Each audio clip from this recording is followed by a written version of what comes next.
This is a story of Thomas Sankara.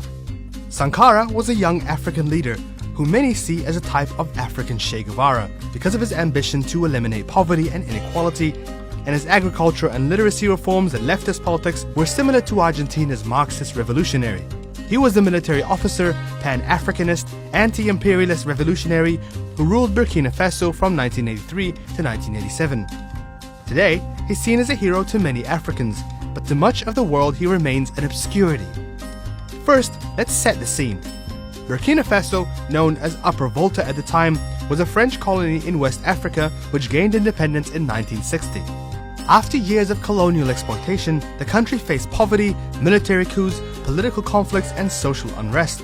Having a visionary style of leadership and successful military career, Sankara came to the political forefront, and in 1983 he seized power of Upper Volta in a relatively bloodless coup.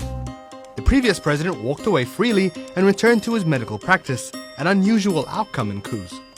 Sankara believed a united Africa was a strong Africa and pointedly tried to fight corruption and remove the former colonial dominance. He won over the lower class when he took away the bureaucrats' luxury cars and lowered their high salaries, tried to build a self-efficient economy, pursued an anti-imperialist foreign policy, and attempted to cut IMF and World Bank influence over the country. He also focused on women's empowerment, education, environment, and public health. Ce qui veut dire que nous devons donner à chaque femme.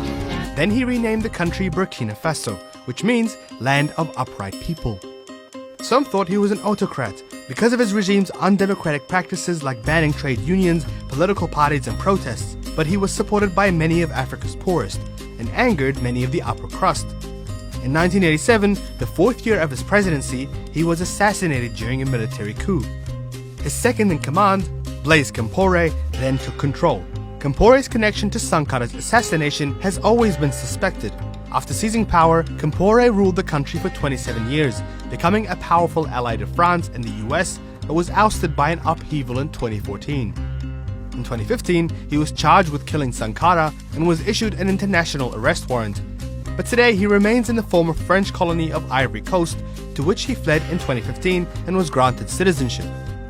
Although the country has large gold reserves, years of political instability, inequality, and its history of colonization have all hindered the country's development. Today, Burkina Faso is listed among the world's poorest countries. The world Sankara envisioned for his nation hasn't been realized, but Sankara's legend still lives on in the hearts of many Africans.